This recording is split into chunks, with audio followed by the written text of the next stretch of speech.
how does that old saying go again? It's something like, every European manufacturer's intellectual property is actually every Chinese factory executive's intellectual property, right? I don't know, something like that. Ask BMW.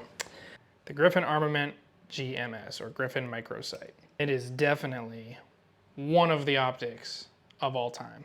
Seriously, I don't really understand the intricacies or technicalities of intellectual property rights and law, but what I do know is that this, the Aimpoint Acro, has more clones than the Jedi did at the first battle of Geonosis.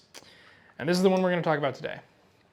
It comes in at $200, and I've spent a little bit of time with it, and I've developed some thoughts, and I thought I'd share them. So let's just jump right into it. Meat and potatoes, it's like a 5 out of 10 optic. It really does remind me of some of the early Holosun offerings, 407C series, 403 series optics. That's kind of where I'm at quality-wise with it. So let's talk about the kind of one of the big ones, which is parallax. So Griffin Armament claims that the parallax in this optic is set at 25 yards, which means anything inside 25 yards, you're pretty much good to go. But anything past 25 yards, you might experience some parallax. And you will.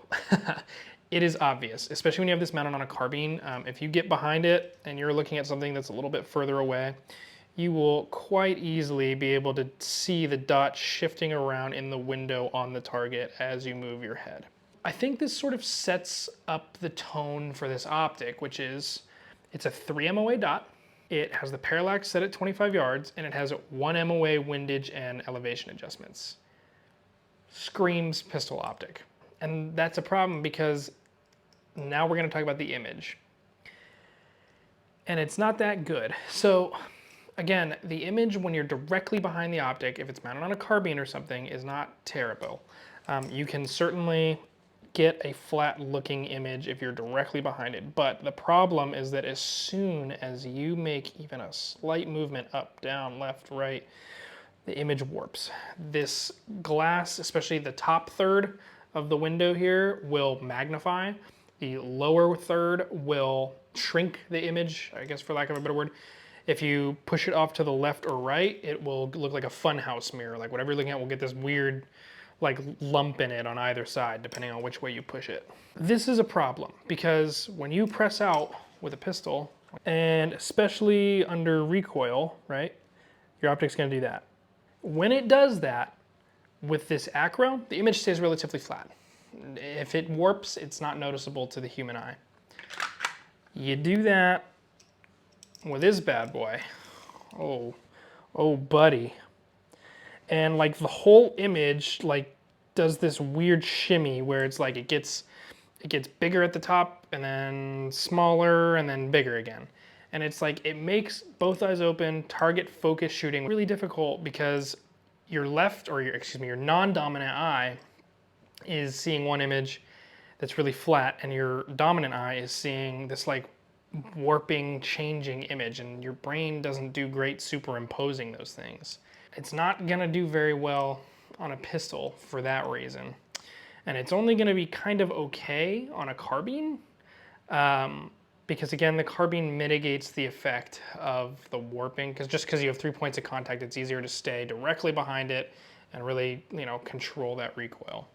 So let's talk about number 3, battery life. 50,000 hours, which is pretty standard from a 2032 battery. Obviously, I don't have 50,000 hours to test. It does feature shake awake. So after 20 minutes, the dot will disappear from the window.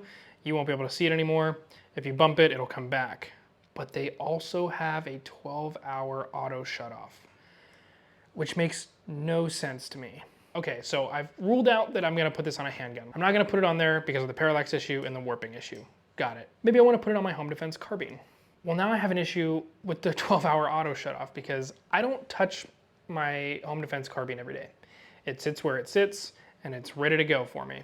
With the 12-hour auto shutoff, if I ever actually have to go get that carbine, I'm gonna have to remember to turn the dot on. And if somebody's breaking into my house, I've got adrenaline pumping and everything, I'm not gonna remember. I just know that I'm not going to, and I don't wanna have to.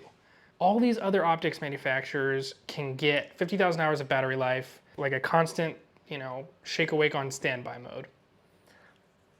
Why use the 12-hour auto shutoff? Like, I thought that was something we'd left in the past. We've evolved. Like, we're better than that now, I thought. So, I don't know. That feature just makes no sense. Why have the shake awake and the 12-hour auto shutoff? Okay, let's talk really quick about the dot itself. So again, 3 MOA dot, pretty clean, pretty crisp. Not a lot of blooming. There are 10 brightness settings. 2 of them are NV, which we'll talk about in a minute. And you can get this in a red or a green dot. There's no other reticle options. It's just a red dot or a green dot. Okay, NV. The bottom 2 are what Griffin Armament say are night vision compatible. In my testing, it's actually really the bottom 3. The very dimmest setting is really dim. This would be like pitch black night in a building that has absolutely no ambient light. It's very, very dim, and it'll get washed out by an IR illuminator pretty quickly. The second setting, which is like the high setting, is kind of like standard, like, you know, it works fine. It doesn't get washed out as easily with an IR illuminator. You might use it when there's a little bit more ambient light. Maybe you're outside and it's like a half moon and you got some starlight and no clouds. And I also found again that there's a third night vision setting, which is like the first daylight viz setting.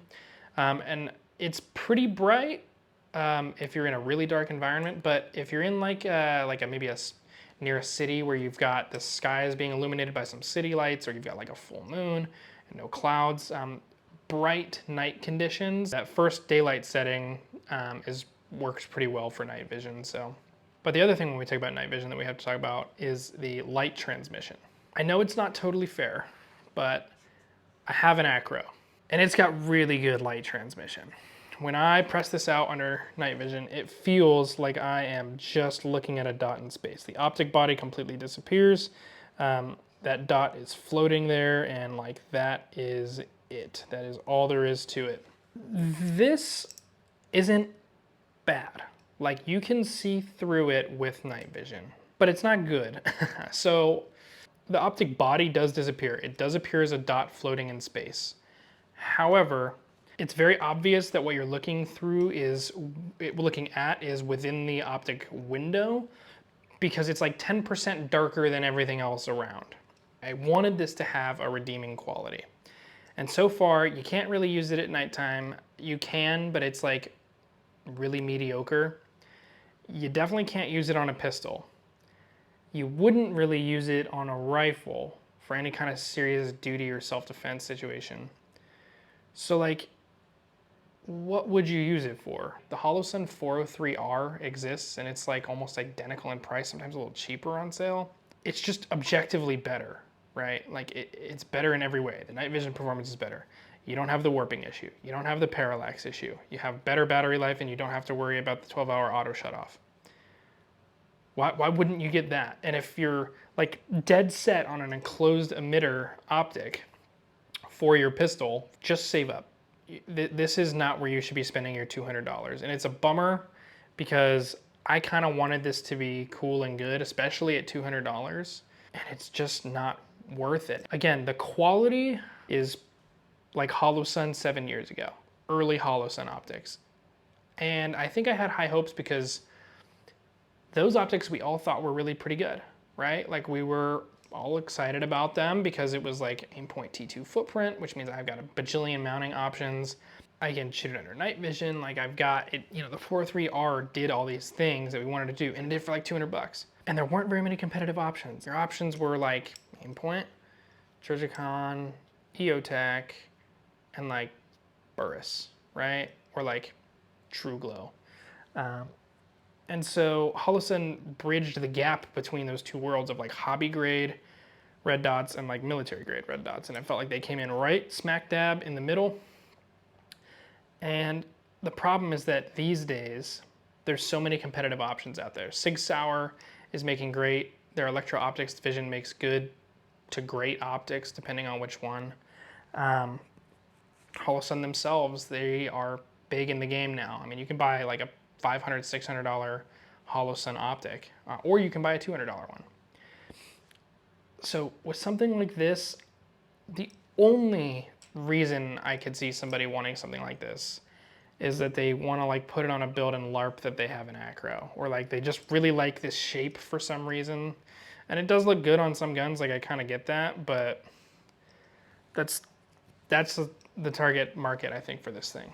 So if you want a serious optic that you can really use and depend on, it's not this. It's got the acro footprint.